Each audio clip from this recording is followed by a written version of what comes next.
Hello and welcome. It's great to see you all this afternoon. A few quick housekeeping items before we get started. Please note the Q&A feature is available for questions throughout today's event. We will try and get to as many as possible as time permits. Please also feel free to join the conversation on social media at #CCBA Equity Summit. And now it's my pleasure to introduce Sanjeev Yashnik, Chairman of the Collin County Business Alliance and President of Financial Services at Capital One. Sanjeev. Hello, everyone, and welcome to the Collin County Business Alliance Equity Summit, our first ever. And we are doing this in partnership with the Communities Foundation of Texas.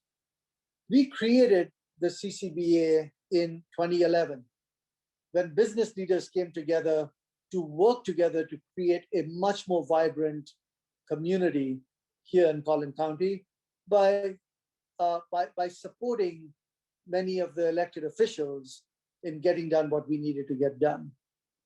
And then last year, following the murder of George Floyd, we came together under the great leadership of Michael Dodick, and we had several roundtables where we put our arms around the situation and figured out what it meant to us. And by the way, we are not exempt from some of the issues that were seen nationally, as you can totally understand by some of the issues that we've had right here in Collin County over the last year. And I am so proud that we came up with 3 key initiatives under Michael Dodick's leadership that we're executing on. One is to support our minority-owned businesses. The second is to invest in minority talent pipeline. And the third is to increase the voter engagement, especially in our Black communities. Now, I also want to remind us that this month is the Asian American and Pacific Islander month. And we are reminded of the Asian hate that is sweeping across the country. It is despicable what is happening right across the United States and even in our own backyard. Now, we all need to stand up against all such actions if we're going to build a great community. And so our summit today gives business leaders an opportunity to discuss some of these major issues, to see the progress that we made over the last year, so that the CCBA can be right in the center and helping Collin County become a much more vibrant place for everyone to live in and a much more inclusive place that we can build for the future. So thank you all for being here. And with that, let me turn it over to Michael Dodick. Thank you, Sanjeev, and thank you all for joining us today. To kick off the event, we have a great panel to discuss the current state of racial equity in Collin County. So let's welcome Elfrida Norman, Sarah Cotton Nelson, and all of our favorite former mayor, Harry Laroslier. Now, the way this panel is set up is Elfrida is going to discuss the larger issues and economic impact of racism, let's say 30,000 feet, followed by Sarah, who will share specific data on Collin County from the CFT Economic Opportunity Assessment, maybe 5,000 feet. And then our esteemed ex-mayor, Harry, will give us his thoughts about what he sees happening in the city at a street level. So it's my pleasure to invite our first speaker, Elfrida Norman, who's a senior vice president at the Federal Reserve Bank, and she oversees communication and public outreach. Elfrida is going to focus on the research and equity issues in our region, particularly exacerbated by the pandemic. Take it away, Elfrida. Thank you, Michael. So happy to be on this panel and participate in this very important topic. I have the honor also of serving as the chair of the Communities Foundation of Texas, one of the largest community foundations in the nation.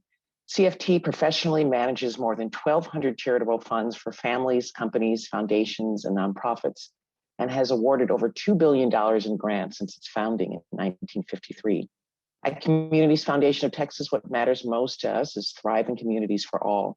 It drives our actions, influences our decision-making, informs our programming, and inspires our grant-making. Although CFT has served North Texas region for nearly 70 years, a deep commitment was made to further focus and invest in the Collin County communities in 2017. Since that commitment, CFT has mobilized and distributed $24 million to Collin County nonprofits through the Fund for Collin County, North Texas Cares, and CFT's North Giving Day. In my day job at the Federal Reserve, the topic of this summit, equity, and more specifically, racial equity, is top of mind for us. Our community development function defines racial equity as just and fair inclusion in an economy in which all can participate, prosper, and reach their full potential so that race can no longer predict life outcomes. At the Federal Reserve, we have a mission to promote a healthy economy and a stable financial system. We operate in and are part of communities across the country in which people are grappling with issues of racial equity. Through our work, we aim to create a foundation on which individuals, families, and communities, and businesses can thrive. Our country can only reach its full economic potential when Black, Indigenous people of color have full economic educational opportunities. We also recognize that the issue of racial equity impacts nearly every facet of the economy, both in good times and during crisis.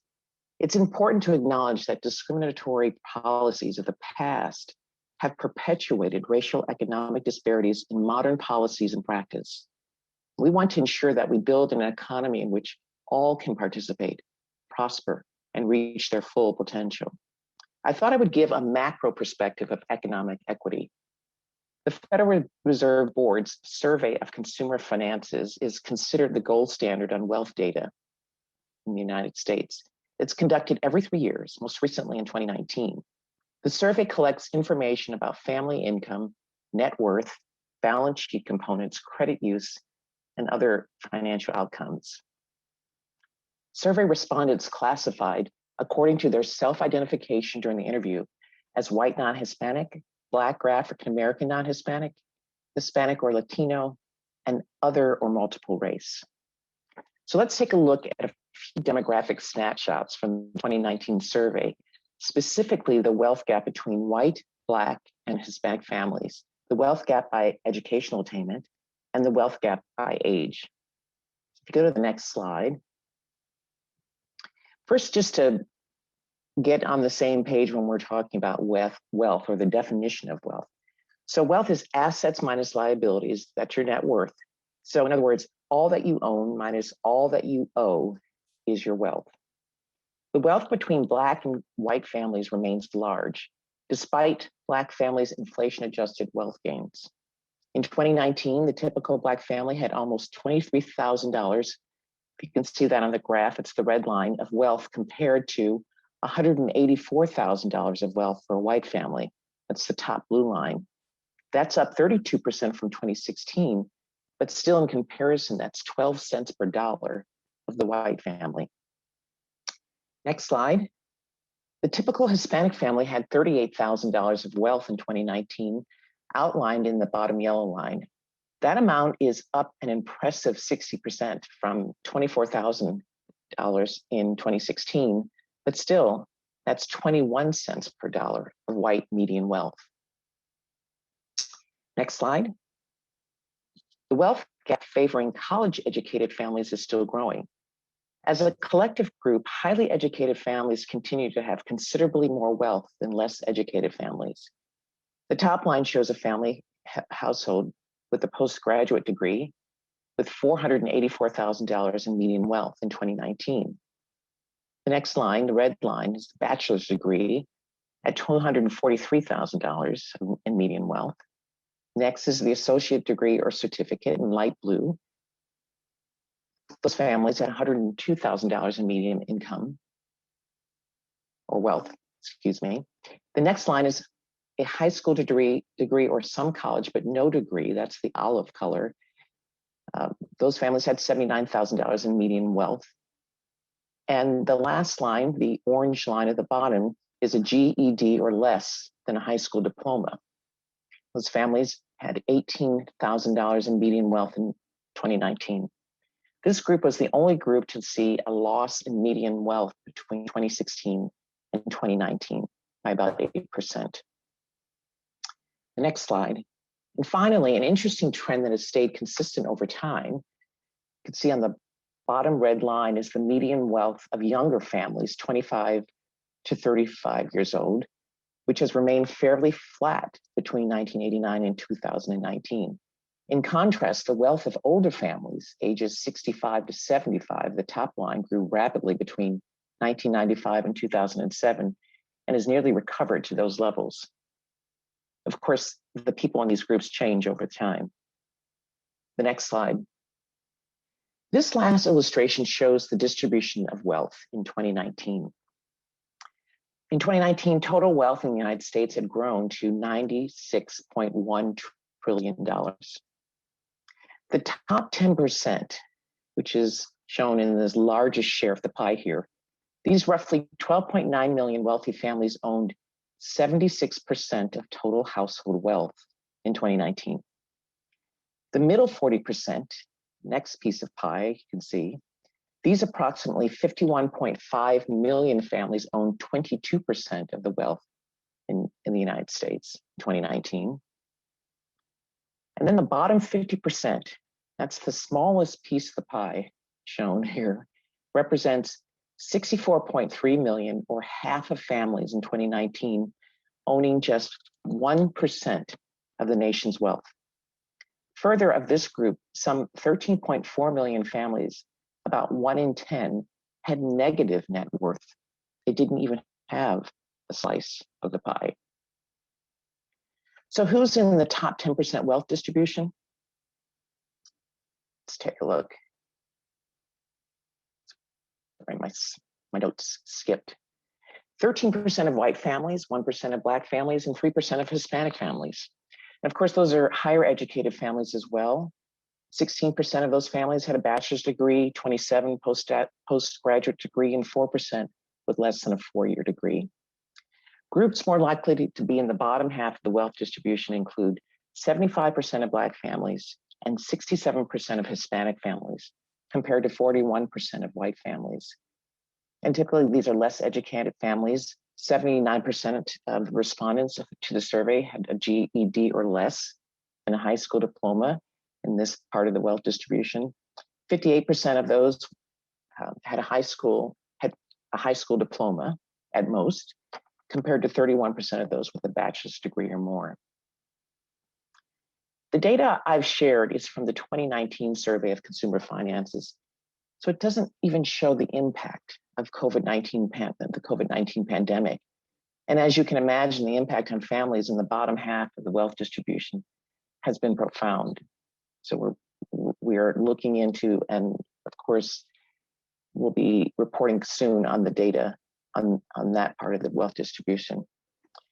I'll conclude my quote by quoting from a paper written by Mary Daly, who's the president and CEO of the San Francisco Fed.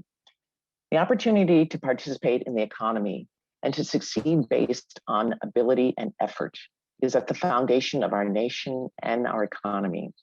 Unfortunately, structural barriers and embedded inequities in policies and practices have persistently disrupted this narrative for many Americans. The resulting disparities in economic opportunity constrain our national economic output and leave the talents of millions of Americans underutilized or on the sidelines altogether. Eliminating disparities in labor market opportunities and outcomes will be critical to producing faster growth and maintaining a global competitiveness. At the Dallas Fed, we believe communities prosper when everyone can move forward. That's my last slide, so if that's not up. I recently read a McKinsey and Company report that estimated that by closing the racial wealth gap created by systemic racism, the US GDP could be 4 to 6% higher by 2028. By investing in our country's most precious resource, our people, we can grow the pie. Thank you. Thank you, Alfreda. I think I'll pick up where you left off. I absolutely love that last statement where we all can move forward. That is really so powerful and is something that inspires the work that I do at Communities Foundation of Texas.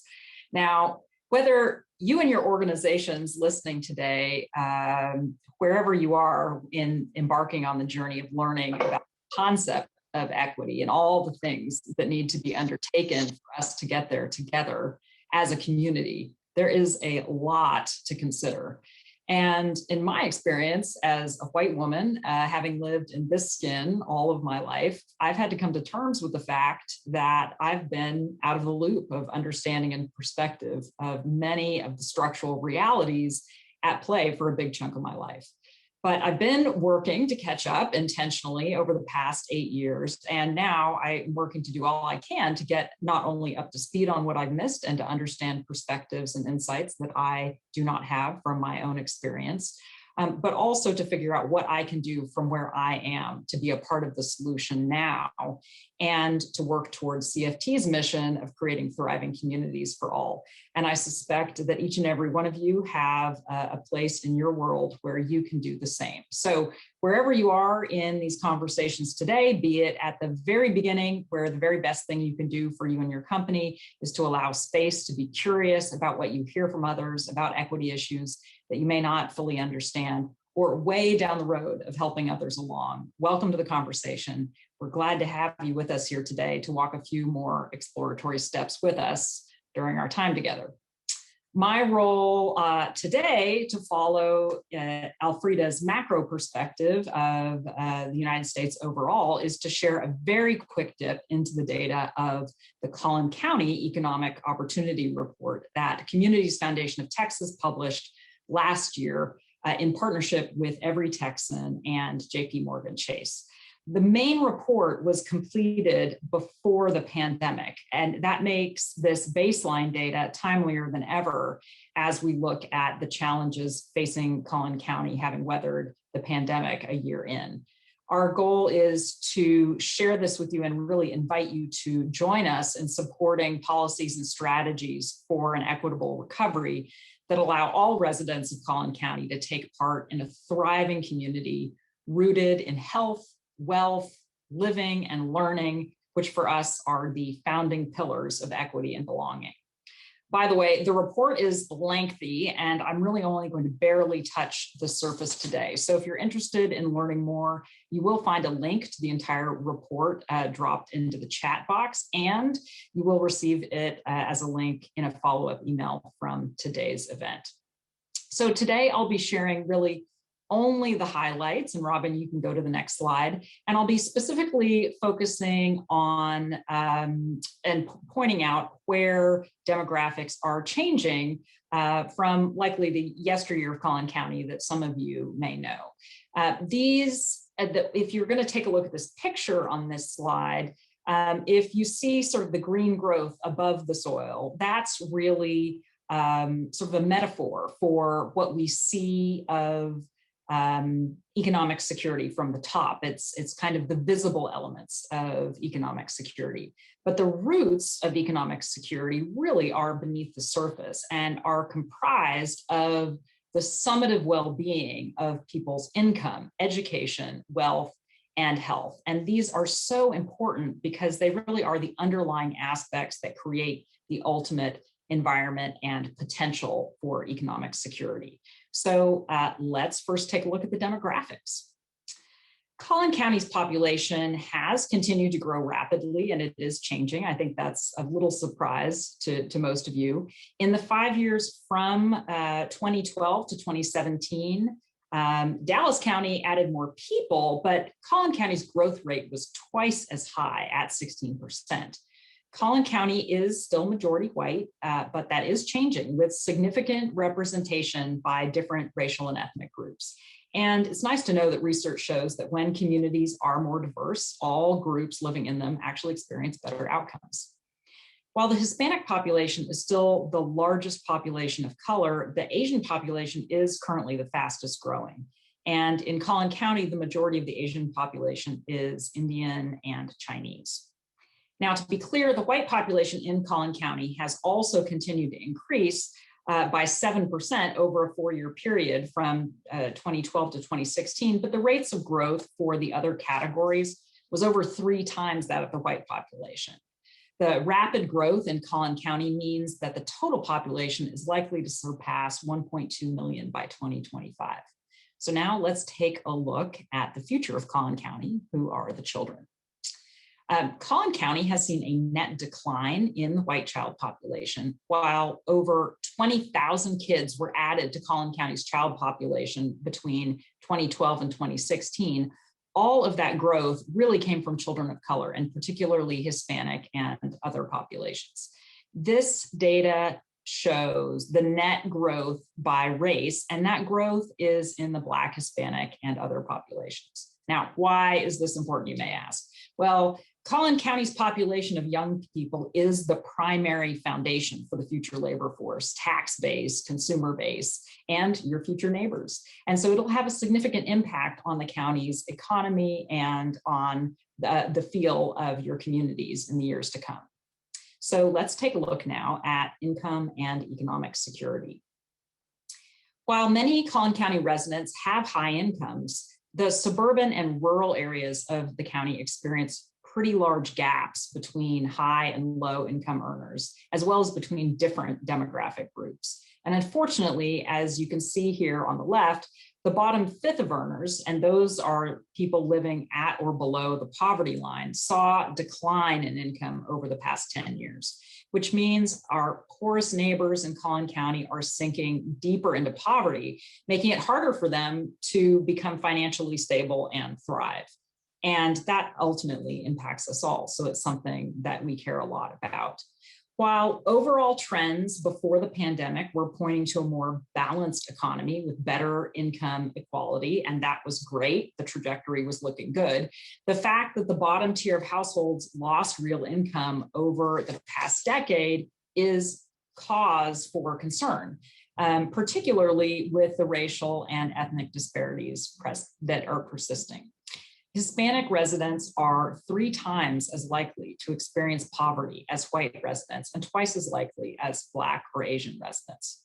These trends are ones to care about and watch over the next few years as the impact of the pandemic is fully unfurled, because these data are really end before the pandemic begins. So we'll be watching closely to see what happens following this year.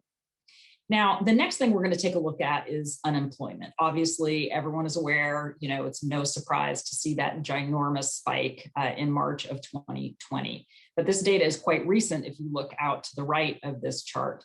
And the one thing to note is unemployment is still higher than pre-pandemic. Although unemployment insurance filings have declined quite a bit from the height, this does not mean that all displaced workers have found stable employment. So let's look at what the pandemic has done to the business community on the next slide. Now, before the pandemic, Collin County had a really robust local employment market. In 2018, the county had an employee base of nearly 400,000. And businesses that actually provide health services and service industries were expanding the most rapidly in terms of number of workers. Now, according to the Texas Workforce Commission, the industries most affected by unemployment insurance claims as of August 2020 include full-service restaurants, temporary help services, limited service restaurants, elementary and secondary schools. And there is a disproportionate effect on small businesses, which is a huge part of Collin County's thriving business community. In 2018, Collin County had over 20,000 small businesses that employed fewer than 20 people. And these businesses are the ones that have been at the greatest risk of falling behind, and they may be the ones that most struggle to bounce back or survive without targeted small business supports. They're ones that are the ones struggling to maintain payroll and rent, potentially leading to more job losses and more residents losing their employer-sponsored health insurance coverage. One of the things that was at a high last summer was schools, childcare, and other businesses in Collin County, private schools we're talking about, were at risk last summer. But the good news is we're slowly seeing them rebound now 12 months later. Next slide. We're going to move on to education and the kids in our schools. So prior to 2020, really 1 in 4 students in Collin County was economically disadvantaged. And that's in the context of over half of public school students in Collin County also being students of color. Now, if we take a look at the next slide, we're going to see why that fact, being economically disadvantaged, matters when it comes to education. These students are 3 times more likely to drop out than the average student. Disparities also exist by race and ethnicity, with Black and Hispanic students being more likely to drop out than the average.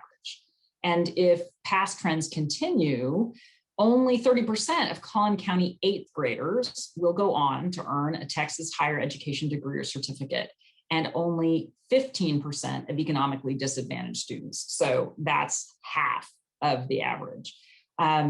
That is really unacceptable, because post-secondary education is increasingly necessary in today's economy to garner a living wage. Students who don't have a degree or higher ed certificate are going to struggle in adulthood in a demanding labor market.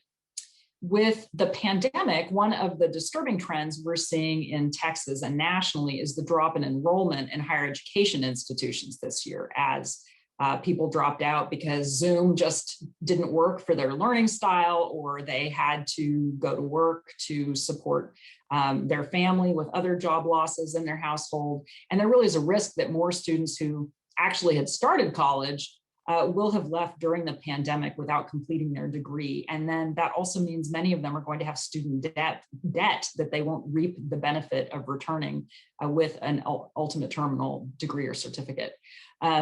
Other students are likely not enrolling right now because of financial constraints, or now the need to be working to help support the household, limiting their ability to gain skills and to earn living wages down the road. So we are out of time to cover health. So I'll just move all the way forward and say, this is the summary, read the report. But really, the biggest takeaway I'd love for you to have is for this concept of economic security, which can seem kind of amorphous. For it to thrive, we really need healthy conditions under the surface, which are related to health, wealth, living, and learning. So I hope that the data I've shared with you helps you to understand a little bit about how those specific conditions can affect the possibilities of economic security for residents in Collin County. And for you to take away that there definitely is good news in the data as well, particularly for businesses. Collin County is a growing and changing area with many opportunities. The rapidly expanding population is a great asset, and it provides a relatively young and diverse workforce that can drive economic growth for really years to come, especially during these challenging times. Collin County started from a strong place and has many resources as a region. So we need to balance that and draw upon it as we look at what the pandemic and the recession creates in terms of barriers that need to be surmounted. And leaving you lastly with some attention to low to moderate income Collin County residents, and for people of color who are disproportionately represented in that category. Many people will have great difficulty to overcome barriers to opportunity, as you can see from these numbers. Access to quality schools, healthcare, good paying jobs is increasingly, it's the mailman, interrelated and critical for economic mobility. But Collin County has a lot of strengths and resources to draw on, and by working together, I know we can create the conditions for people of all backgrounds to thrive. And I know we at CFT are in, so hope you are too. Take it away, Harry. My name's Harry Rosslier. When I was asked, the former mayor of Plano, and when I was asked to speak about the state of racial equity in Collin County, I thought about it from the perspective, I'm used to doing state of the city addresses, and what does that mean? And usually it has two components to it. It's really about where have we been and where are we going? And so I'd like to speak to you from that perspective. And really from where we were, I think it's a pre-George Floyd incident to a post-George Floyd incident as the context. And we're coming up on a year, I believe, if I'm not mistaken, on that event that really shook us and was a turning point in our country. I think the biggest challenge we have as we think about racial equity and moving through that is the opportunity we have before us and grasping the opportunity of our future. We're in a moment in time that this point forward can really take us to great places. So from a context standpoint, former mayor, city 300,000, 8% African American. I'm the first Black mayor of the city.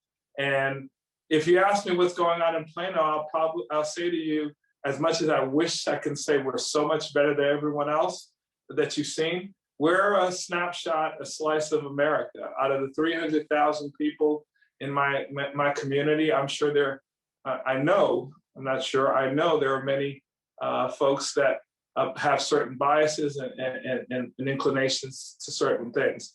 I'll share with you two quick incidents that occurred shortly before my term ended here in May. So during the ice storm, we had a young African-American young man, 18 years old, I believe, stopped by police. He was walking in the snowstorm with no t-shirt, with no coat on and a t-shirt. He was stopped, there was a welfare check, and it was that's what the intent was. He wasn't very receptive to the police officers. And as someone who was an 18-year-old young Black man, I understand. And then as a parent of young Black children, I know how I was disconcerted about how he didn't engage properly with the officers. And then lastly, as the mayor of the city, I was disappointed on how our officers resolved what ultimately became an arrest, a welfare check that became an arrest.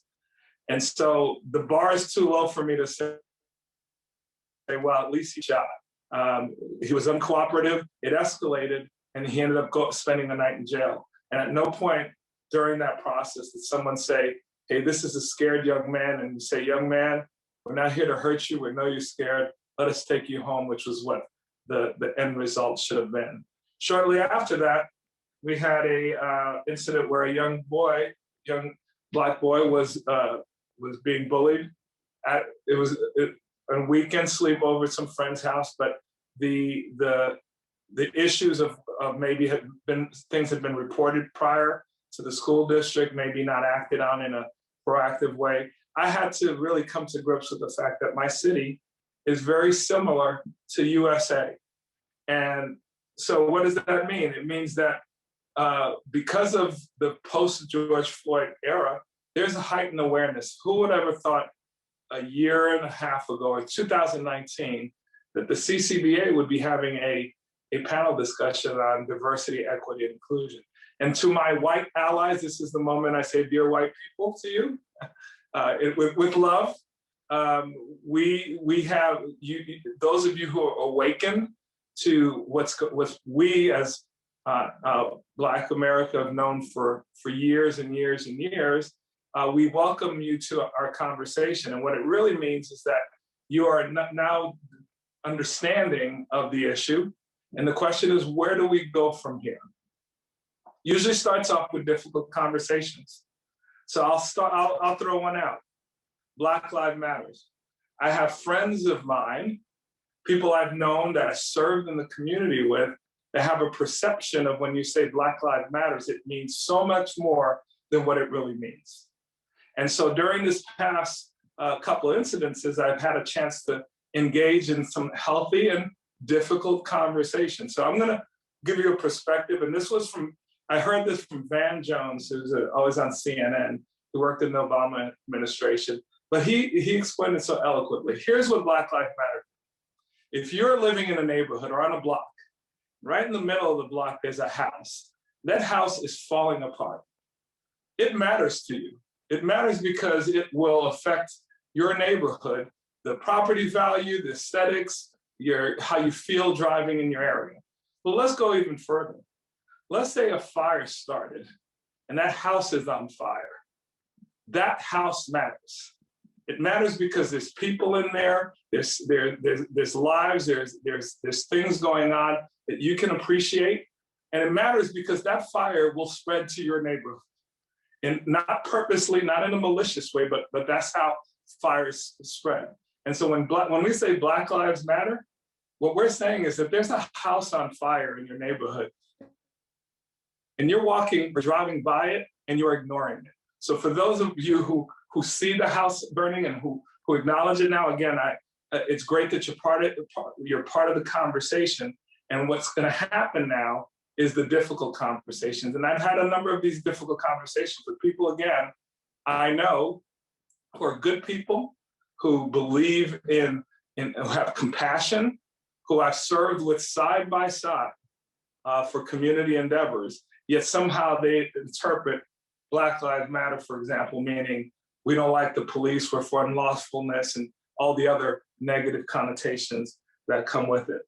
So racial equity and us getting to the other side, the better side, is too big for city government, it's too big for the federal government, state or federal government to take care of. It's too big for businesses. It's too big for you individually. It's not too big though for the collective good to come together in a proactive manner. And so I refuse to believe that we can't get there, because again, the people being the first Black mayor of a city with 8% population, putting a call out to my community to provide education and food for our kids, and they've not let us down once. It's not a question of whether there's enough good people or people that are willing to be allies. It's a question of those who are aware, like Sarah said, you know, she's learning more and willing to learn, and then having the difficult conversations. And a lot of times, to my allies, that difficult conversation occurs when Black people are not around. When you're in that room and something is said that you in your heart know is not right, or it's not fully grasping the nuances, that's when you speak up. It's not when you're next to someone of color that you want to let them know you're on their side. So we ought to operate out of three things. Information. So I always talk about it in terms of governance when I was mayor, as, you know, 3 I's: information, intent, and integrity. But in terms of operating for social and diversity and equity, same thing. If you got to be informed, get your information, make sure you know what it is that the issue that you're dealing with. Have the intent, and the intent is, again, bettering humanity. I believe truly in my heart that there's more people who want to lift humanity rather than bring it down. And so we're operating from that, and then operate from integrity, from your heart, you do the things that you believe is what's best for you within your value system and your conscience. And if we operate that way, we'll get to a better place. But the final thing I'll say, and I want to agree before time, is just decide where you want to make a difference. Because again, it is so big that you and one entity can't move the needle, but we can all do it together. Thank you. All right. Well, thank you to our esteemed panelists for setting the context and giving us the data for our region. And as always, our favorite former mayor brings it home by reminding us to really be informed, which is a lot about what this summit's about. It's also about intent, so that we all learn what we should be thinking about, and integrity. So thank you all very, very much. Now it's my pleasure to introduce a very close friend and a great leader in our community, Richie Butler. Richie is the senior pastor of St. Luke Community United Methodist Church in Dallas, and he's the founder of Project Unity. Project Unity was formed in 2016 when Richie hosted a community forum on policing and race relations. And he's been leading social justice work in our region for years. And he's also been an incredible partner with CCBA and helped us lay the groundwork on our strategy. So I want to hand it over and thank Pastor Richie. Thank you, Michael, for the kind introduction and for this opportunity to participate in this important conversation that CCBA is hosting. I just want to echo what Alfreda, what Mayor, former Mayor Harry has already pointed out, and then what Sarah laid out in terms of information. And just want you to think about it from this perspective. I believe we are at this moment we're in it represents what I call an opportunity for us to leapfrog in the way of race relations in our community, in our nation. Think about it from this perspective. If we're on a continuum, typically things happen and we may move from a 4 to a 4.25 in this moment. And when I say this moment, what happened last year on May 25th, 2020 to George Floyd, where America woke up to racial injustice. This moment we're in really could leapfrog us from a 4 to a 6 or even a 7. And I want to also suggest to us that, the faith community was a principal leader of the civil rights movement back in the 50s and 60s. And I submit that the business community represents a principal leading force in this moment of racial reckoning, whether it's Collin County, Dallas County, state of Texas, the United States as a whole. And so it's so critical that the business community assumes its moral and I believe ethical responsibility, not just to its investors, but also to its employees who are diverse, to its customers who represent diversity, and at the end of the day, just for the social good. And so when George Floyd was murdered at Project Unity, we wanted to address the question that I believe if you're probably African-American in America, you got a call from a friend or a colleague who was white saying, what can I do? And so the idea around Together We Can was birthed in response to that question, what can I do? And I believe the business community, again, plays an incredible and important role in ensuring that we address that question and moving us forward. And I don't know if you remember as a kid, the 3 R's in education, reading, writing, and arithmetic. And my wife brought that up. She's like, but those are not 3 R's. Well, that's just what we were taught. The R's are in the words. But the point of the matter is those are the 3 basic skills that are taught in school. And if you're going to be successful, you got to master reading, writing, and what? Arithmetic. And I just want to spend a moment speaking to the idea that there are some 3 R's that we should be focused on when it comes to racial equity, racial justice, as we seek to help us move forward and leapfrog in this moment from a 4 to a 6 or beyond. And those 3 R's I would call radius, reason, and relationship. If you don't remember it, radius, reason, and relationship. And when you consider the notion of radius, it's simply getting us in closer proximity to one another, closer radius to the other. Let's be honest, we are far apart, and our politics plays it out. Sometimes geography plays it out, urban versus rural, regional, racial, all those things seek to drive us apart. And radius is so important because it offers us a chance to engage in conversation, as Mayor Harry talked about, tough conversations, and begin to listening to each other. And part of the work at Project Unity is that we are just focused on addressing the radius issue and getting people to engage in conversation and listening to each other. And think about this, just a question. What things bring people together? What things, what is it that bring people together? Let's be real, our politics doesn't always do it. and as a pastor, religion doesn't do it. And so one of the things we actually did some conscious thinking as an organization to say, okay, what brings us together? Sports, we love our sports teams. Every year, and football season is coming up, and the Cowboys, every Cowboy fan is anticipating and hoping this is the year that the Dallas Cowboys get back to the Super Bowl. And sports brings us together. Remember, after Hurricane Katrina devastated New Orleans, do you know when the city sort of had its resurrection? It wasn't when the schools reopened. It wasn't when the government reopened. It wasn't when the federal government provided dollars. It wasn't when the church reopened. It was when the New Orleans Saints returned to the Superdome.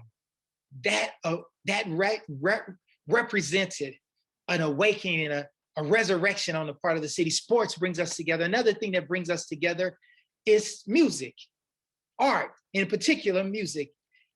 And then also food. Food brings us together. And so we have tried to leverage those things that bring us together to get us close into radius so that we can have courageous conversations about a topic that is critical, that is challenging, that can be divisive. But I want you to understand the power of radius.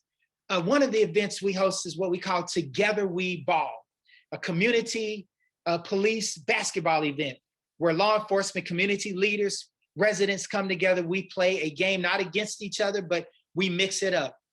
And at the end of the first year we hosted it, one of the referees came up to me and he said, I want to thank you for organizing this event because I have real issues with law enforcement right now.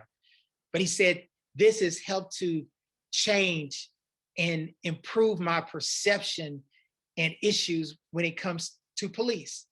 Again, because of the point and the power of radius. Radius is part of the change. The other thing I want to point out as we think about racial equity and those 3 R's, not just radius, but reason. Sarah, Alfreda laid out some powerful data that hopefully helps us to better understand and learn. But my mom always had this saying that some people have a bad understanding. And I would contend that there's a lot of people in our society with a bad understanding due to misinformation because they're not in radius to others. And much of that misinformation is played out because of unfounded fears. And so reason becomes so critical. And one of the things we seek to do is to just engage people with information and learning so that they can be more introspective and self-reflective. You know, we, as a part of our Together We Can efforts, we have a monthly action item where someone has a chance to engage in information that they probably never got while they're in school, information around matters of race, conversation, questions that forces us to be introspective and reflective. And the net result of that is, I believe, better understanding and learning. In case in point, we hosted a Together We Dine. That's where we bring people together, have safe, courageous conversations around race. And we had a coach, a college coach who was participating. And in our dine, you're broken up into small groups, and there are a set of questions that each individual is given. And you have a chance to read your question and respond to it while everyone else in the group is simply listening. And so this coach got the question, when was your first encounter with racism? Now, he was a white man, and he honestly acknowledged, I've never thought about racism. But something triggered him because of this encounter, this understanding, this learning, because he recognized that the young men that he coached, the young men who provide his salary, most of them are African American. And he started to ponder the reality, in fact, that although that question may not apply to me, it does apply to them. And he literally had a light bulb moment that forever changed him because he began to see things from their perspective. And that's the power of understanding. And as we get in closer radius to each other, that it allows us to see each other as full humanity and recognizing that what unites us is truly greater than what divides us. And I just want to also offer this when we think about the notion of reason, because we live in a society today, and it's been pointed out, and we've got to shift this mindset because we live in a society where it's a zero-sum game, which means that there is no idea or concept of a win-win. It's if somebody wins, that means someone else has to lose. And the harsh reality is we're all in this together. So we have to create a model and think about recrafting a notion that is not simply a zero sum. It is a win-win model, which means there is enough of the pie for all of us to participate. And with innovation, that pie can expand and grow so that others are part of that. Think about it from this perspective. The NFL is the teams that compete against each other. They are part of a league. And understand, the future and the success of the league is not predicated on 1, 2, or 3 teams. It's predicated on all of the teams being successful in their own right. Now, some teams win and for the NFL, they probably could care less if the Tampa Bay Buccaneers or the Dallas Cowboys, who wins the Super Bowl. Because at the end of the day, it benefits what? The NFL. And so no one stands on an island unto themselves within the NFL because they're part of a league, an organization. And if one team succeeds, others benefit from that. And as goes the weakest team, it impacts the overall success of the NFL. And I think we got to understand that represents a win-win model for us in Collin County and Dallas County and Texas and the United States of America. We are all in this thing together. So reason is one thing we got to think about when we deal with racial equity, but not only reason, radius. And the last thing I just want to talk about, and I'm done, and that is relationship. Relationship. You know what? Let's be honest. It is hard to demonize. It is hard to harm. It's hard to hate somebody when you're in relationship with them. And we've done a great job of otherizing. That's a word I just created, otherizing people and populations we don't know. But radius brings us into a place where we can engage and move into relationship with others. And relationships make it personal. And relationships, and from a business perspective, let's be real, relationship is a form of risk mitigation. You will take a chance on somebody or something when you have a relationship with them. I never will forget, a broker called me out of the blue one day. Didn't know him, called trying to sell me on some stock. And I literally interrupted him and says, I don't know you. Because relationships matter. And we need to recognize that is part of the way in which we will overcome and address and speak into this moment so that racial equity is realized through relationship, because relationships become a springboard into engagement. I want to say that one more time. Relationship becomes a springboard into engagement. And Project Unity, we do everything around the mantra, together we. So together we can, together we ball, together we dine. And when the pandemic happened, we launched an initiative called Together We Test. And then now we're in an effort called Together We Vaccinate. And the reason I bring it up is because it was because of relationship that we were able to engage actually a Collin County business called Catalyst Health Network to partner with us to bring testing into communities that were disadvantaged and were not getting their ample share of testing. And now be able to bring vaccinations into communities that also have been disadvantaged, but also recognizing that the vaccinations and the testing, as has already been articulated, is a bridge to address the inequity in the healthcare system. And so literally with Catalyst Health, we are working on a new business, trying to create a business model that addresses health disparity, inequities and to provide better healthcare service and delivery. But you know why that came about? Because of relationships, because relationships become springboard into engagement. And so as business leaders, I want to remind you that relationships help us to recognize what I want to call the DAI in the work of DEI. I'm gonna say that one more time. Relationships help us to recognize the DAI in the work of DEI. And the DAI is decision-making.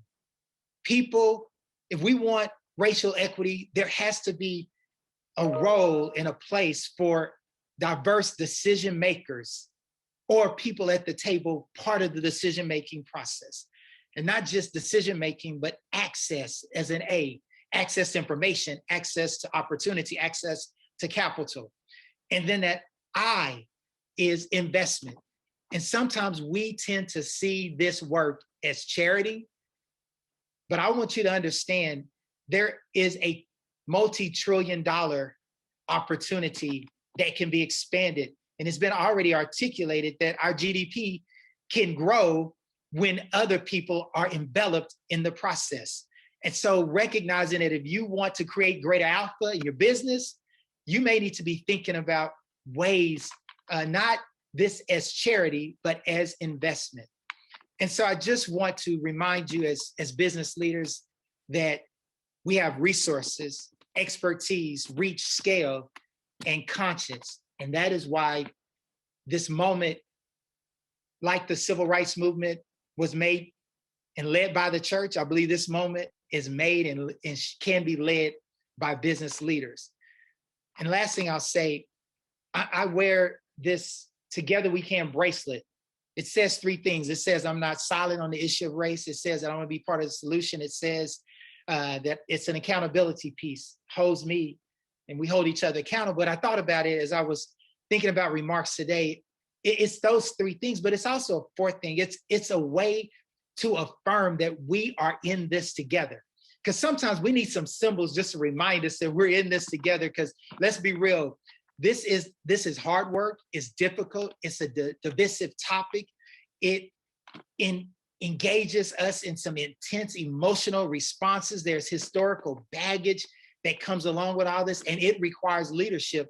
But when I wear this bracelet, it reminds me that we're really all in this together. So I'll leave you with this. When I played football for the legendary Green Bay Packer, Forrest Gregg, he would start practice off by having us do what he called green bays.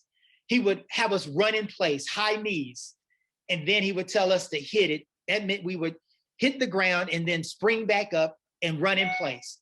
And he did this at the beginning of practice and literally tried to wear us out before we started practice. And on many occasions, while he was wearing us out to just get started, he would say to us, men, I want you to know that if it were easy, if this was easy, if this work was easy, everybody would be doing it. Furthermore, we would not have a need for the conversation. It's not easy, he said. And that's why there are people in the stands and you're on the field. And I just want to say to you, this is not easy. And that's why I want to celebrate and applaud the Collin County Business Alliance for its leadership, for helping to create a space of radius because the conversations are not easy, for helping to inform so that people have some real reason, so that because understanding sometimes can be difficult, and for fostering a place for relationships so that people can engage in this transformational work. And so I just want to, again, remind you that we are in this together, and remind each of us, as this bracelet does, that together we can.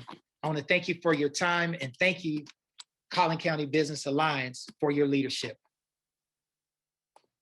Wow. Thank you, Richie. I told you guys Richie was a great leader, and I appreciate you talking about radius, how we stay close to one another, talking about relationship, how we stay connected to one another, and talking about reason, how we have common information, and only an inspiring pastor could pull off the word otherwising. I love it. Thank you, Richie. Hey, as Sanjeev mentioned at the top of this summit, CCBA has been on a year-long journey to determine how can businesses get in the game and take action to build a more inclusive and equitable Collin County through our Collin County Unites initiative. So we've been working on 3 areas I think it's been talked about earlier: supporting our local minority-owned businesses, growing a diverse talent pipeline, and growing civic engagement. So I'm excited to continue the conversation on equity today with our next panel. And I want to welcome Anthony Kiles, Vice President for PepsiCo, Bianca Chow, Diversity and Inclusion Manager at Ericsson, and Sean Suggs, a Group Vice President at Toyota. So I'm excited to get these 3 individuals together for our last panel, a business blueprint towards an equitable Collin County. So do we have everybody up? I think we do now. Hey guys, thank you for being here. And I am gonna jump right in. First question I have, and I wanna ask this of each of the panelists, is tell us what diversity and inclusion means for your company. And Bianca, would you like to start? Sure, I'm happy to start. Again, thank you for the opportunity to share a little bit about diversity inclusion and what it means to me as well as for Ericsson. So I'm very excited because I'm 6 months into a new role and I'm part of an expanded team. And so for us, when you're thinking about a tech company, we know that diversity drives innovation. So there's certainly a business case for it. But I think the other component that I'm really proud of at Ericsson is our commitment to humanness and empathy. And maybe that's a little bit surprising for a tech company, but I think that's really where we strive around inclusion and belonging. We're not simply looking at the data in terms of do we have the diversity that we need to drive innovation and business performance, but we want to ensure that everyone feels like they have an opportunity to thrive and grow, and they have a voice. So that is what it means to me. That's great. Anthony, you want to follow up? Yeah, no problem. Thanks a whole bunch for the question, Michael. And I'll say a little bit personally for me, it's professional. It's also a personal thing of welcoming people into my world to make me a better global citizen by understanding the different views are of value.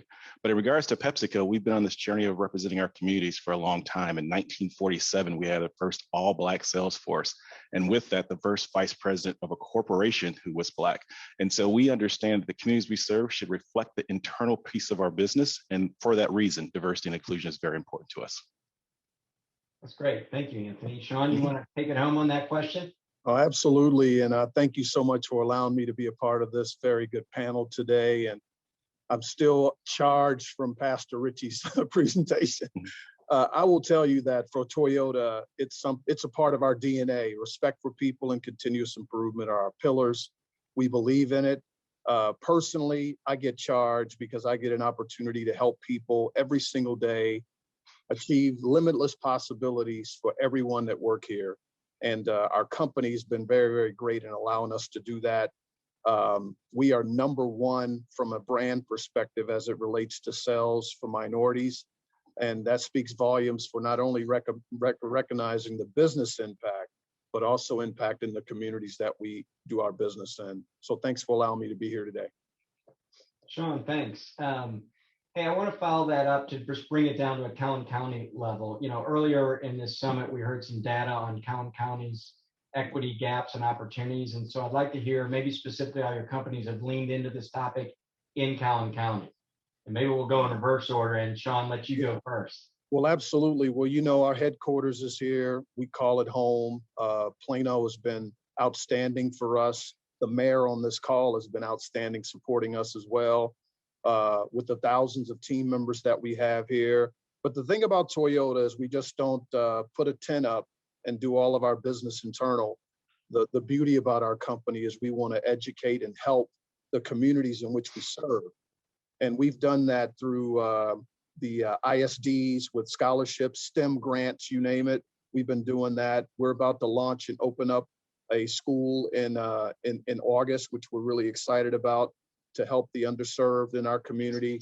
There's a lot that we've done in this community, and we'll continue to do that. We listen to our team members, but we also keep a pulse. The data that was shared today was eye-opening for me, I'll tell you that. And it gives me a lot of charge to go back and see what we can do to continue to support Collin County, because we want to be a part of the future success. Hey, Sean, can I don't know if you're at liberty to talk about the school you're opening up. Can you talk any more about that? Well, that school is not necessarily going to be in Collin County, but it's going to be in the West Dallas area, because we felt like that area, from an underserved perspective, it got our attention very quickly. That school, that's going to be a STEM 360 school. That school is going to also provide services that students and kids will need outside of the classroom: health services, social economic services, et cetera. And we're going to launch that in August. Sean, thanks. We all know, listening here, that race doesn't stop at a county line. And so maybe one of those kids you're going to educate will work at one of our businesses in Plano. Absolutely. So we appreciate Absolutely. that. Anthony, how about PepsiCo and what in Collin County? Well, I tell you what, Collin County for us, we've been in this area for a long time. 4,000 employees in Collin County alone, 6,500 employees overall in the Dallas area. We've been in Dallas for 85 years. We've been in Collin County for 40. We're right next. Actually, Sean and our headquarters are next door to each other, and so we have this need to make sure that we make a difference with two large organizations. But in particular, what we are doing for PepsiCo, there are 3 initiatives I'd like to share that actually are impacting Collin County. One, we've partnered with the Southern Dallas Thrives program, where there's a women's workforce initiative where we're actually helping women get back into the workforce, giving them the adequate skills to be social, technical, soft skills to actually go out and look for our jobs. So 550 women we're actually going to support through our foundation to make that happen. Another one is that, there was a report that Sarah shared that says that disparity, that big gap between education, and making sure that second tier of education actually contributes into the future. Well, we're going to do our part in doing that too. There's a program called SMILE. And if you have someone that needs to join it, please look it up. But it's called Success Matters in Life and Education. It's a scholarship program for Black, Africans, African Americans, and also Hispanic and Latinos, where people are actually getting those 2-year degrees. And we saw the difference there in Sarah's report, or actually the Federal Reserve report, the 2-year degrees and the 4-year degrees. And so we're actually trying to bridge 2-year degrees into 4-year degree educations, and we're going to support that through our foundation. And then finally, what are we doing inside our own house? Because we could always talk about what's happening outside our house, the community part, but inside our house, we're actually putting some targets in place that we're actually going to not only go out to the HBCUs, we're also going to increase the representation of our managerial base of Black, and then we're actually going to do a internally mandate for our biases to make sure that we understand our own biases. We have a lot of work to do, but we are trying to actually implement the change that we want to see in our communities. Anthony, that's great. And we may circle back to some of this, but I hope people listening on here are not only hearing the great things these fantastic companies are doing, but the struggles and things they have to work at, because we all know it's a long journey. We've got a lot of work. Bianca, how about Erickson and Collin County? Any thoughts there? Sure. I will say it is not easy to follow up to Sean and Anthony. It is so inspiring to hear what's happening at Toyota and PepsiCo, and just to see really the legacy that these really respected companies have laid in the community. And so I feel a little bit like the little sister coming in, right? When you think about their careers, they've been in these really dynamic roles for quite a while. And so I love that you talked about the struggles, because 6 months into a role during the COVID pandemic, I'm learning a lot, and Erickson is learning a lot. I love that Sean talked about STEM.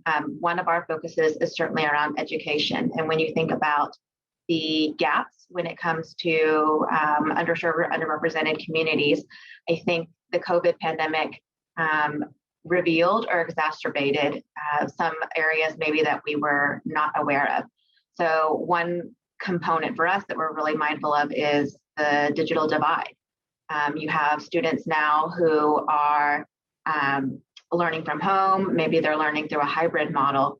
And so when we talk about our commitment to education, specifically STEM education, we need to remember that access to education doesn't look the same for everyone. So one of the things that we did in light of this kind of really painful racial reckoning in 2020 was we started a few new nonprofit partnerships, and one specifically is with the Melville Family Foundation. And they've really helped us to connect to the Uplift education system, which has over 20 campuses across the North Texas area, and they serve over 20,000 students, a very diverse population of students. So I'm just kind of scratching the surface in terms of describing what we're starting to do. But when you talk about education, when you talk about digital inclusion, and I think even specifically when we talk about food insecurity and how the COVID pandemic really exacerbated some of those issues, we're heading into summer. So I think that's something that's really close to my heart in terms of when you look at the report, 1 in 4 students come from a disadvantaged background. I think the other thing I'm mindful of is before we even talk about education, do we need to talk about basic necessities and potentially how businesses can support the local community when it comes to food insecurity? Because you can't focus on education and STEM if you're not sure if you're going to have lunch or dinner that day. So that's something that's just really personal to me, but also it's something that Erickson is double downing on because we are in tech. So we know we have a role to play when it comes to the North Texas area. The three of you are just inspiring. Your companies are doing neat stuff. Again, I want to bring back that, CCBA has had 3 things that we've been working on the last year, supporting local minority-owned businesses, growing a talent pipeline, and civic engagement. So Anthony, I want to change the topic and come back to you. I know Pepsi's doing a lot to support minority businesses. Can you talk a little bit about what you're doing and why it's important, and maybe, what people need to know about it? Like, what are the challenges and what have you gone through? Yeah, a lot of challenges going through it, but I tell you what, I work for such a great company. I think all of us would say that, right? But I appreciate our chairman and CEO, Ramon Lagrada, made a very bold statement, and it was a public statement to hold us accountable publicly. And we said we were going to go on a racial equality journey. And in that racial equality journey, there were 3 strategic pillars we were going to focus on: business, people, and our communities. And we were going to set aside a certain amount of money. And over the next 5 years, we're going to contribute over $400 million to Black communities. And then in June, we came right back and said, hey, we're going to do the same thing for our Hispanics. And we're going to add $170 million to $274 million we had already put into our supply chain for Hispanics. And within that journey is a very difficult journey because, as you can imagine, trying to invest in those 3 platforms causes for you to actually prioritize, but more importantly, not only prioritize, but find the right people to partner with to do those things that you want to do. And I can tell you that, we've focused enough on the Black communities to understand that the businesses and retail business and restaurants around here, if you guys haven't seen it, look up a program called PepsiCo Digs. And what we're doing with that program is we're collecting receipts and we're making sure as people go to those restaurants that they actually not only contribute to those restaurants, but we support those restaurants through marketing, through social media, and teaching them exactly how to do the business. Now, the hard part is when you're trying to offer helping hands, sometimes those hands don't always come out. There's a lot of hands that go up, but when you start working directly with those folks, I'm sure Sean will tell you that you're looking for people, but you can't always find everyone. And everyone doesn't always want to go through all the hoops that are necessary to make sure it's a successful program. We've been very fortunate in doing that. Now, on the flip side of that, Michael, is that the supply diversity program that we have, in 1982, we actually initiated a program. So in 2022, it'll be 4 years, where we basically have said, hey, what we're going to do is we're going to lean into women who actually own businesses. We're going to lean into ethnic minorities who own businesses. We're going to help out our veterans, and we're going to look at our LGBT community. And the reason we're doing that is because we do believe there's value in each one of those cohorts and what they actually make us as PepsiCo a more nimble organization by bringing their diversity of ways to our business pipeline. And so if you haven't had the opportunity, again, I'll say to PSA, please go look out PepsiCo's racial equality journey. And then if you are in our supplier program, you're listening, we do have a program out there. We'd love to actually have you join. If, of course, you meet all those criteria we're looking for. They're not a lot, but they're the necessary ones, Michael. Hey, Anthony, let me come back to some great stuff. And I want to dig in a little bit on the supplier side. So yeah. First of all, you had to make the commitment that we want to grow our supplier base and support underrepresented communities. Kudos to you guys, been doing it for a long time. Talk a little bit about, you got to go find those that can support you because they're in your supply chain, right? You deliver to a customer. Yes. They still got to be great. But talk a little bit about how you help them grow and learn, because I'm sure that's a big part of this. Yeah, Michael, you and I sit on the CCBA board, and we've talked about it a lot. And one of those first initiatives is actually the education of doing business. It's not just enough to put the shingle up, but it's the education of the shingle. And it's the education of working with a large corporation like PepsiCo or like Toyota or like Ericsson and understanding the nuances of those businesses. And so what we do, and if we put people into this fold, is we take them through the formal education of how to do some things that possibly they don't either have access to, or they just haven't learned the process of doing it. And that is part of joining our diversity program. And so at first it begins with the basic education of, hey, are all the paperwork and everything you need lined up? The second part is like, hey, are you using all the marketing? Is there any marketing assistance that we could offer you? And then once we get to that part, is there any social media things we could do for you? And so there's, I would say probably, a month and a half of just pure education of actually how to work with us. Now, the fortunate part about once you work with someone like PepsiCo, we're actually putting you into a fantastic pipeline that probably would actually line you up to actually do work with Toyota, to do work with Ericsson, because there's the education piece. The hardest and most difficult part of all these channels or all these challenges is getting businesses to a point where they accept the assistance. It's not that there's a lot of them out there. It's accepting the assistance and the resources and seeking those resources out. Again, we can't find everyone, but fortunately for us, some people do find us. But when they do find us, it's actually going through the process and not giving up, having the fortitude to actually say, we're going to stick with it to become a better business. It's great stuff we can all learn from. And just a little plug, on June 10th, CCBA is hosting a conversation with the community on how to help local-owned minority businesses become suppliers and be better, just like Anthony talked about. That's great stuff. Before I move on to a different topic, anything either one of the panelists want to say about the supplier side? Yeah, I'll just add, if it's okay. Sure. From a Toyota perspective, obviously, building cars and trucks, our supply chain is pretty vast across North America. We've been a part of the $1 billion roundtable for diverse suppliers for years. And it's similar to the comments that were just made, offering workshops and seminars to attract new talent and pipeline into our diverse supply base. So similar struggles, but also from a positive perspective, our roundtable has been very successful. We partnered with a lot of different companies, and we're continuing to look for great suppliers throughout the nation. Great. Bianca, unless you want to jump in, I've got something else to move to. Okay, good. So another one of our initiatives is Talent Pipeline. And Sean, I know Toyota's been a really staunch supporter of education and workforce development. So how is Toyota thinking about growing Talent Pipeline, particularly in underrepresented communities with an equity lens? Yeah, great question. And I'll tell you, Michael, the example that I gave earlier on the West Dallas project is big for us. It's going to be in an area where kids need it the most. The underrepresented kids need it the most. And just like Bianca mentioned, you can go to school, go get your classes done. But if you don't have food, healthcare, et cetera, then you may not be motivated to go back to class the next day. So this school is going to provide that 360 for that student when they come to school. They'll have all the resources located on that campus. In addition to that, we have programs and processes across the country. We call them AMT, or Advanced Manufacturing Technician programs, where a student can go to college, a 2-year college, and then spend 3 days at our plant, 2 days at the college. When they're done in that 2-year to get their advanced degree, not only are they technically sound, but they've got Toyota DNA in them as well, so we can hire them on the spot. We're also doing that with high schools, where students, their senior year, can come and learn the Toyota way and DNA part of the day, go back to class, and when they graduate from high school, they've got an opportunity for employment. Unfortunately, every kid's not going to go to college, but the ones that are not going to go to school, we think we can have a job for them, that's a highly skilled job, a high-paying job for them once they graduate. These are some of the ways that we're trying to build pipeline across the country.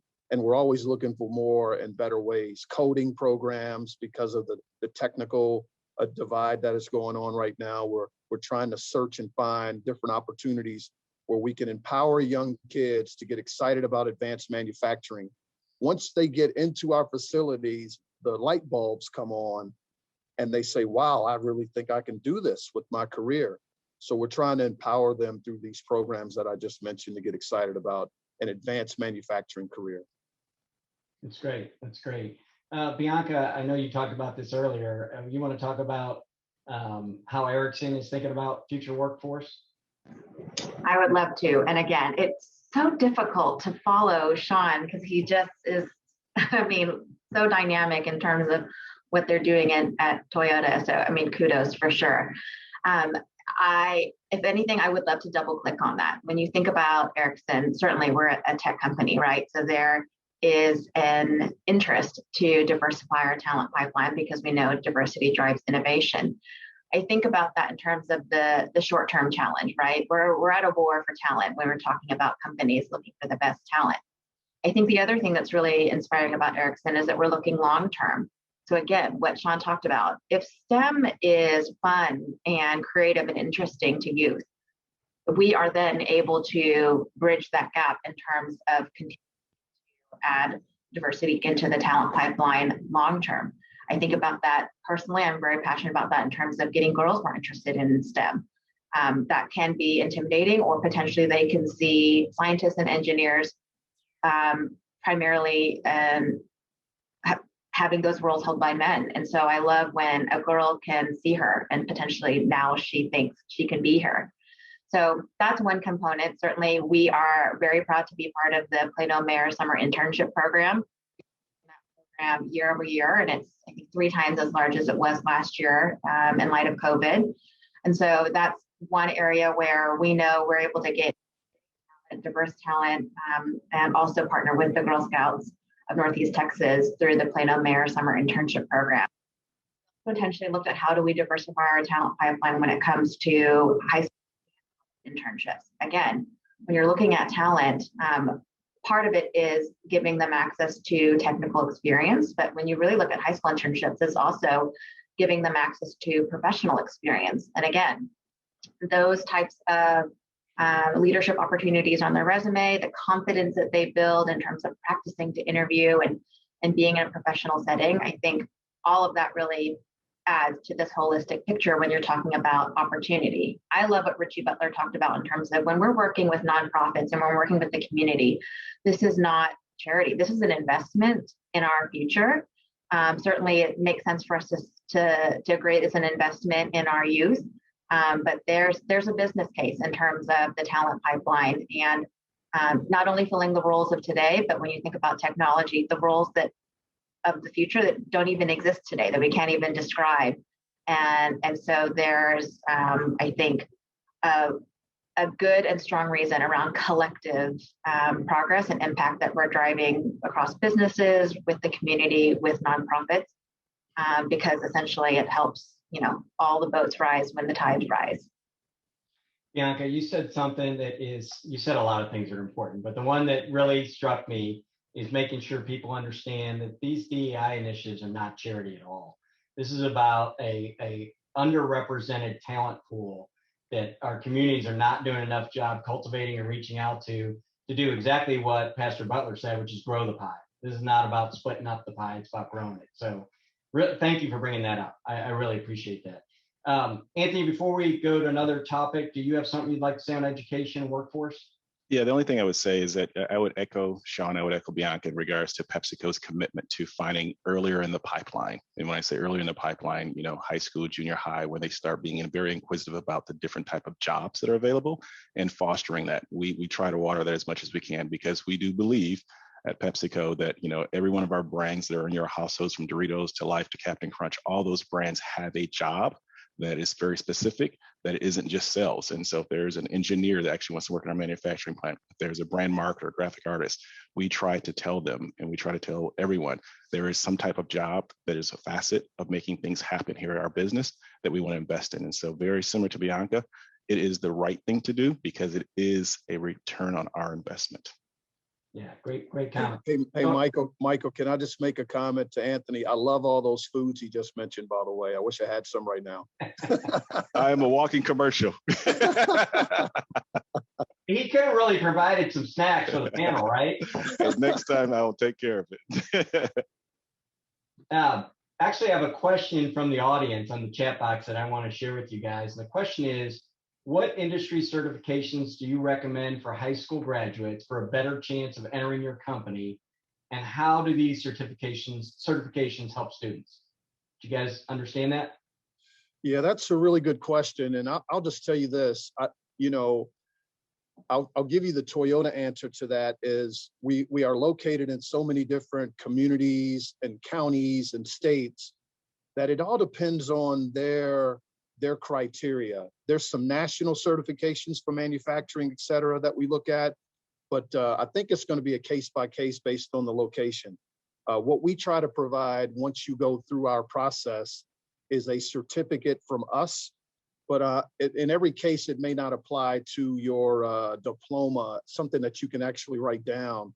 I think it's going to be based on your location and your state requirements. Yeah, I would say on behalf of PepsiCo, if you go out to our website, PepsiCo.com, and you look up the jobs, the best way to ever find out, if you're qualified or what you would need to do to be qualified is look up a job that you would like to have. And right there inside that criteria, it will tell you exactly what type of certificates or what type of education you may need for that type of job. I couldn't say it better myself in terms of it depends, which I know is not the best answer. But I think at Ericsson, what we're really looking for is someone who is curious and who wants to learn. And so especially when you're talking about high school internships, we recognize leadership looks different. The willingness to work with teams and problem solve looks different. And so again, when you're talking about potentially that first professional internship, what comes through in the resume and then certainly through the interview, is do you have that curiosity? Because again, with technology, every day is different. And so we're looking for someone who's nimble and agile. So I don't know if that exactly answers the question, but it's a little softer in terms of the propensity to learn and the willingness to continue to be persistent and diligent, even if you're facing a challenge that you don't quite know how to solve. But please apply at all three of these organizations first. Whatever you do. Great companies. I think that's a good recommendation. Right. Let's move on to another area of focus at CCBA, and this is about civic engagement. And so it really is talking about the importance of diverse representation, whether that's with elected officials, whether that's at the voter box, whether that's on nonprofit boards, on commissions. And Sean, I want to go to you and have you talk a little bit about the importance of corporations providing leadership for people in that idea of, where they might have influence. Yeah, I'll say that, I think it's an expectation if you're an executive at Toyota that you are not only really good at what you do internally, but you have some interest in helping the communities in which you live in. Most, if not all, of our executives across North America, and specifically in this area at Plano, they're involved with some board of directors, some committee where they can contribute and try to make a difference. And it's not necessarily voicing a political position, which we try to stay away from, but it's offering our expertise. Like, we really do believe that there's some really good understanding. If companies and committees and boards can understand our DNA of the Toyota way or the Toyota production system, it could help a lot of organizations move forward. So we really do set the expectation at the executive level that you're not only doing things great inside, but you're part of some board of directors, some committee outside of work where you're helping the community grow and advance. Thanks. That's great. And either one of you want to answer that, or are you good? No, I would echo. Okay. Here's a question I didn't give you, but I thought about. So I want to get your answer to this. I mean, each of you guys work for these great global corporations. And so it'd be interesting on your perspective about if there are any differences in what's happening around this racial conversation on the ground in Collin County versus what you're seeing globally in your corporation. That would be the first question. No, I'll take it. I would say no. I say what we are experiencing here in Collin County, we're 400,000 employees around the globe. Wherever there's a beverage or a treat, there's a Frito-Lay or Pepsi product that's actually going to be handed to you, hopefully.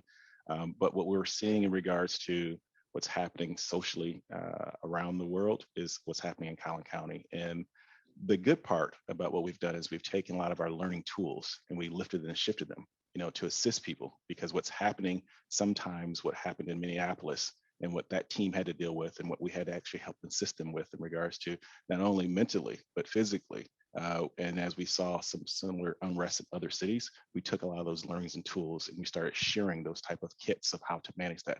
but in the way we actually express and our views, it's a global view of how to actually handle it. Yes, I would agree 100%. You know, just like PepsiCo, everybody knows Toyota's global. We're all over the place selling cars and trucks. But at the end of the day, you know, when incidents occur in Collin County or the US, there's a global spotlight on that, on how Toyota's handling that. And we get wisdom and advice globally, but also they have a lot of trust that we're handling everything in North America appropriately. But we could also quickly have an incident in China or in another part of the world. And collectively, we get together to make sure we're sharing best practices on how to handle it. It's more so we start internally with our team members first to make sure they're good and okay. And then we reach out to the communities and see what we can do to help. And that's a global image that we have no matter where our location is. If I could just piggyback on that. So again, Ericsson has a large footprint in Plano, but we are a global company. Our global headquarters are in Sweden. So you can imagine, even before I started in this role, potentially what some of these conversations look like in light of what was happening in the US. I think one thing I'm really proud of at Ericsson is we have a speak up culture.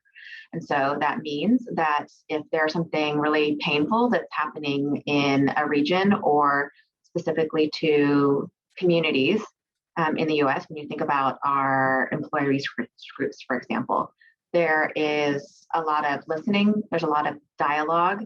And because we encourage people to speak up, that means that you can potentially speak up about an issue that maybe 10 years ago was considered taboo in the workplace.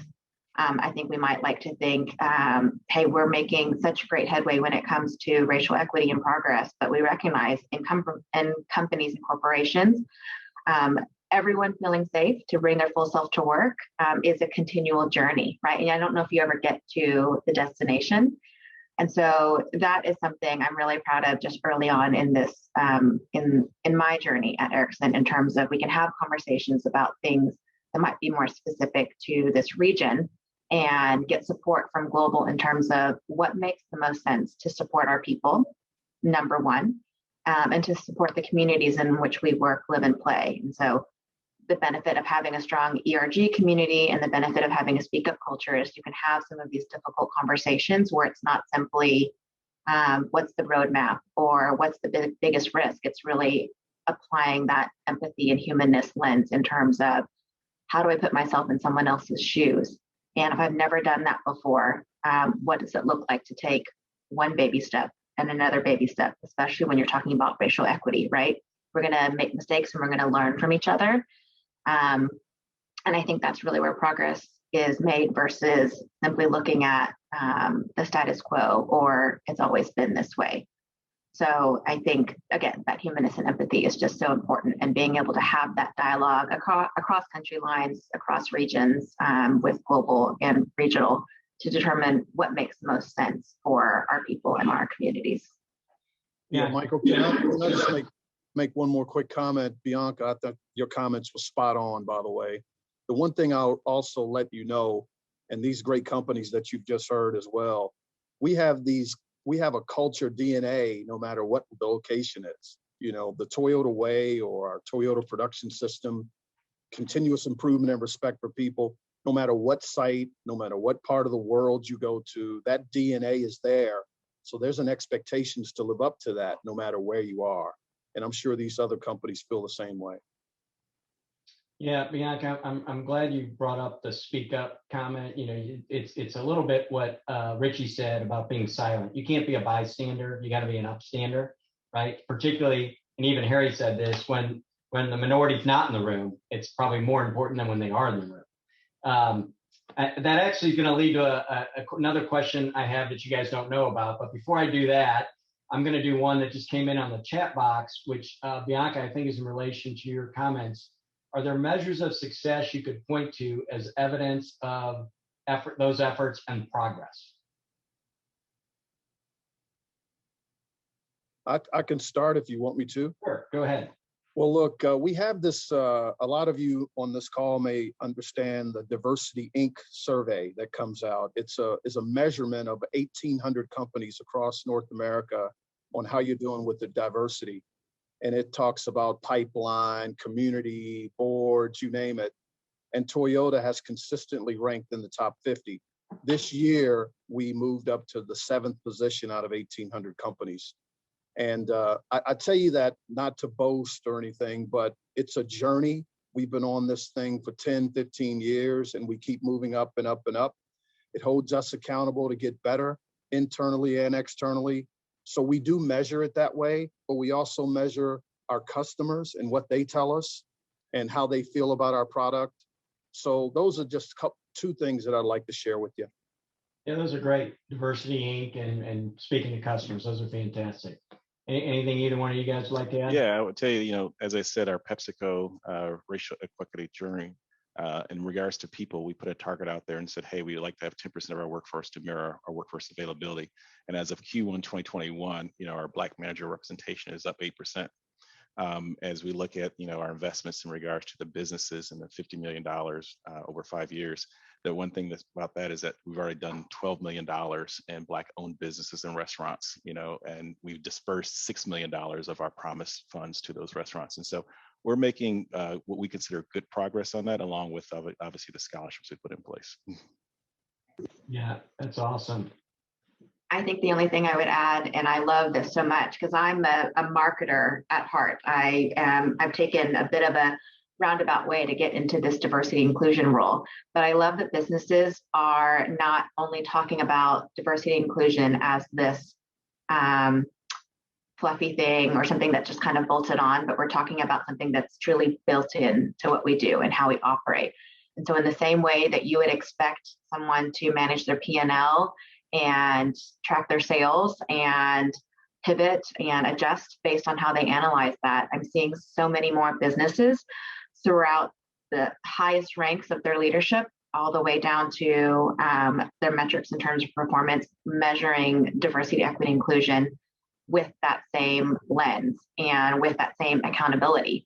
And I think where you see even more is where they're applying some level of transparency. And again, that looks different across any organization, but that is, I think, an area where over the years, companies have moved leaps and bounds in terms of not treating diversity and equity inclusion as something discretionary, or if we have time, then we'll deal with it, or worse, when we have a crisis, we'll deal with it. But really looking at, hey, there's enough data now to say that it drives business performance. And so if we know that, how are we going to measure that incremental success and progress quarter over quarter, year over year? Sometimes that's through assessments and benchmarks where you have this gold star standard like a Diversity Inc. or a disability in DEI or HRC's human rights campaigns like Corporate Equality Index. But I'm just seeing more and more data being aggregated around how you measure that, so that it's not subjective anymore, right? There's a lot more objectivity, and I think that is key for businesses to know. Are we incrementally making progress over time? You don't get there right away, right? We don't want to just put Band-Aids on it so we can say we checked the box, we did it, but it's that incremental sustained progress over time and that commitment to it. Yeah, thanks again for pointing out the business link. I mean, at the end of the day, this falls into the doing well by doing good, conscious capitalism. This is about how you actually do better as a business by doing these things. So you guys are actually inspiring people. A bunch of questions coming in. Here's another one. Is there anything your companies need from nonprofits, schools, or other community organizations to reach your DEI goals? From nonprofits, schools, or other community organizations? Repeat that one more time, Michael. Is there anything your companies need to reach your DEI goals from nonprofits, schools, or other community organizations? Yeah, I would just start by saying, hand raisers. We also want to learn what you're doing that's been really successful, so we can, what we call Kaizen, the Japanese word, continuously improve the process. So if there's some non-for-profits out there or organizations that feel like, there's some help that they need in addition to supporting another organization, we need some hand raisers. We're always looking for ways to partner to get better, to make our communities better. That's how I would start it. That's great. And I think your hand raisers were is going to compete with otherwising from the pastor. That's right. Go ahead, Anthony. No, I would echo. I mean, what the assistance that we need is that we need for people to let us know what they need to be better stewards of the communities in which we serve, but to also build this pipeline of talent to make sure we're their best organization when they arrive also. So another question is, you guys all represent huge corporations. What advice do you have to smaller companies that want to lean in? Yeah, I would say for small companies to get involved in things that are public. And so I think you heard Bianca mention, I appreciate that you guys are measuring publicly your commitment. You imagine an organization as large as PepsiCo saying, hey, we're going to do X in 5 years, we should be at Y. That's a commitment. But if you're a small company, first get involved and make a public commitment. The second part, if you're a small organization, is that figure out and prioritize what's most important. There's a lot to do and we're never going to solve all this, but we're going to be on a journey to actually make progress. But what's most important, where can you contribute the most, that you can have a long-term and sustainable effect. Agree 100%. Start with your priorities. Try not to boil the whole ocean at one time or bite the whole elephant, all those cliche statements, but start small, have a laser focus. I think one of the things that's really important too is whatever you start, sustainability is going to be very important for Collin County. We need sustainable solutions. So we just don't need a flash in the pan. So whatever you start, we want to see the continuous improvement portion of that. I would double click on what both Anthony and Sean said. I think for me, the other component is we've talked a lot about this, or we've heard a lot about like listening and learning, right? So there's no D&I guidebook, right? Here's the rules of what to do. And if you just follow this formula exactly, you're going to get to your destination, right? Because this is a complex issue. When you're talking about systemic inequities, when you're talking about deep wounds, that requires a lot of different types of solutions. And so one thing I've also done is I've leveraged my network. And so you don't have to be a giant company with a giant budget to reach out to your customers, to reach out to your competitors. I think when it comes to D&I, what I have found is I've learned a ton from others in this space, because guess what? We're trying to get to the same destination. And so if you stubbed your toe doing something and you're willing to share that with me, or if I've found a great resource or a vendor and I want to share that with you, ultimately that's going to help all of us grow. And so that's just something where I feel like the competitive lines sometimes fall away when you're talking about D&I, because we are talking about this shared collective progress that we're trying to make.